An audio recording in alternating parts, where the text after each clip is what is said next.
No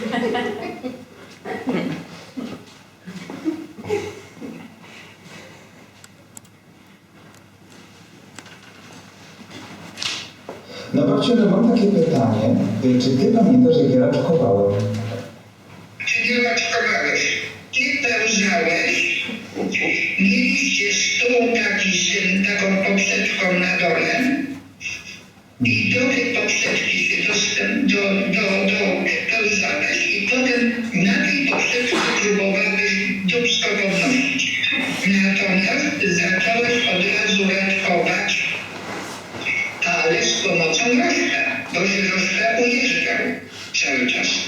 Próbowałeś się podnieść troszkę, pupę podnosiłeś tam dużą spieruchą i to był ten pierwszy moment. A potem już pracowałeś tylko i wyłącznie z rożkiem. Na rożku się kładłeś, na rożku się wieszałeś, rożek się podnosił, ty się razem z nim podnosiłeś i w sumie twojego raczkowania to nie było. Bo ty tak dzięki rożkowi to zacząłeś bardzo szybko chodzić. Jeszcze po prostu, wiesz, ty nam się, jak gdyby się kładłeś i pies szedł, no i ty nóżkami dreptałeś. No i w ten sposób.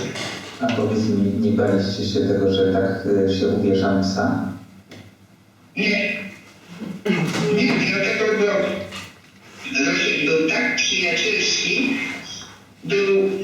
Rożek był niesamowity, bo on po prostu wręcz, to wyglądało tak, jak on by cię pilnował, z tego co ja pamiętam. On był taki opiekuńczy bardzo, wiesz.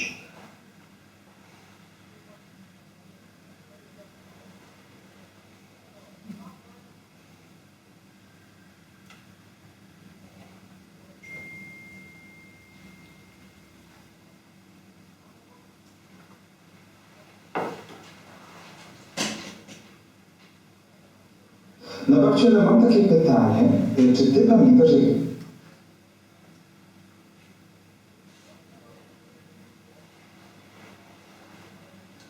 July 16, this year, Warsaw.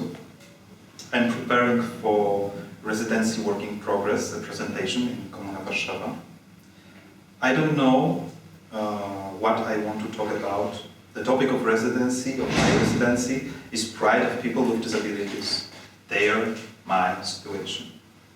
I want to talk about exclusion, to ask questions about the system, how this exclusion is built, how we build pride.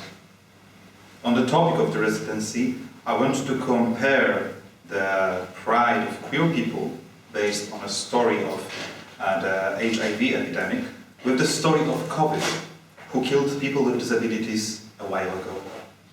The risk for disabled people dying from COVID was 30 times higher than non-disabled people.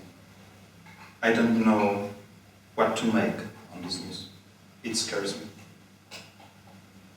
On stage, I work with the prosthetic arm of a friend of mine who also has no arm. I think about being able to feel a connection to the disabled community, to find the connections I never had. During rehearsals, Wojtek Ziemiński, a director friend, visits me. He says, "This is not work about you. You never had a prosthesis. You are talking about someone else. You always have your hand out. People look at you like a monkey in a zoo. It won't be otherwise." He also says, "You are too nice. You talk about exterminating people with disabilities, and yet you are calm about it, almost understanding. It's frightening. Why are you so nice?"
My partner writes to me, he's on a train journey. He's traveling in a compartment with family with an intellectually disabled child. The conductor argues that the child doesn't have a disability card, so they have to pay a fine. I'm furious. If there is one thing that makes me angry, it's asking me for my disability card. A humiliating procedure. I never show my card for inspection. Confirmation of what you can see. I will show it to you now.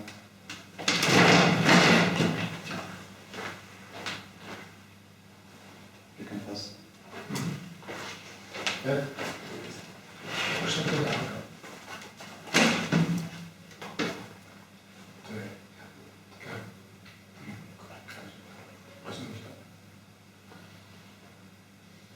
Do you feel already that I'm more entitled for a training?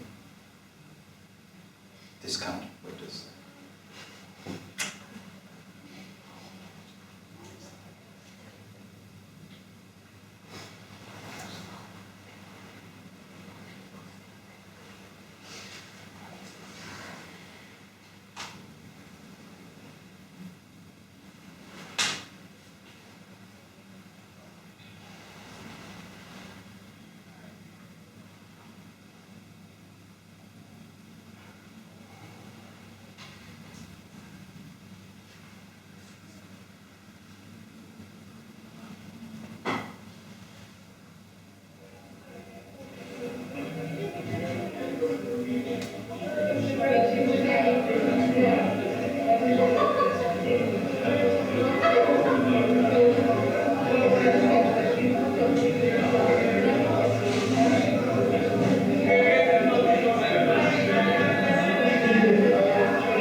First show of this work in progress, a lecture performance or something solo.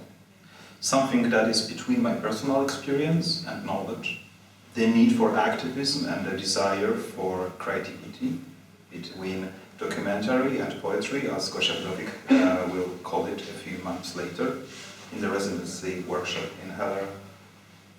I'm having a lecture performance for Malmö Theatre Academy about the creep art and arts and disability.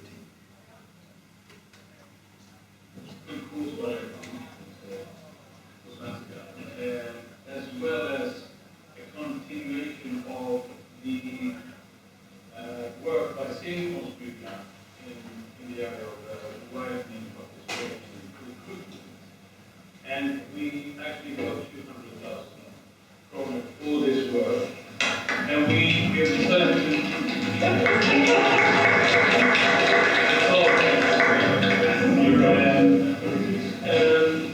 we decided to split the money. So between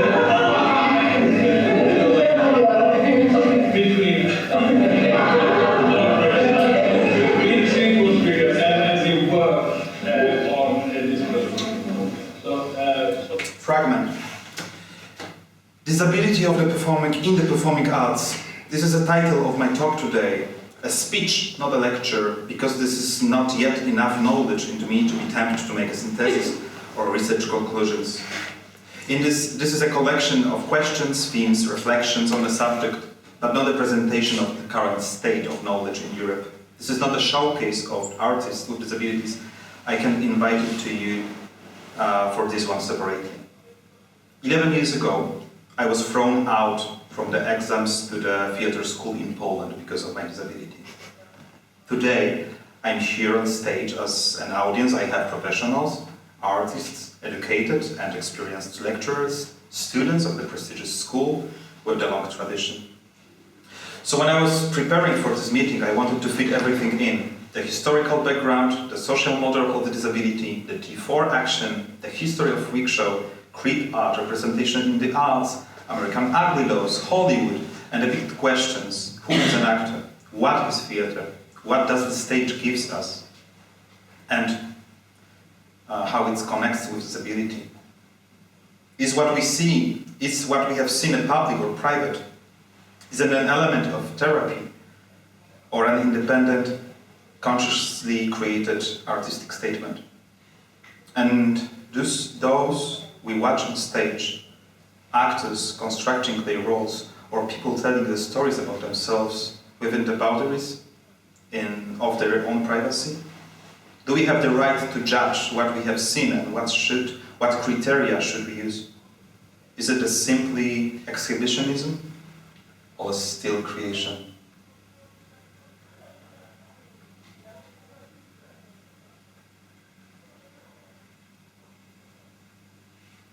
Two days ago, Warsaw.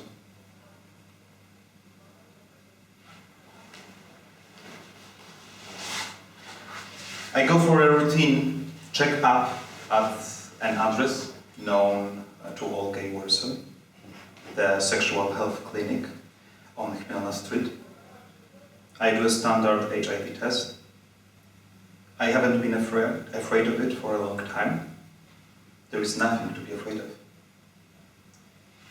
My password to collect the results is Mango.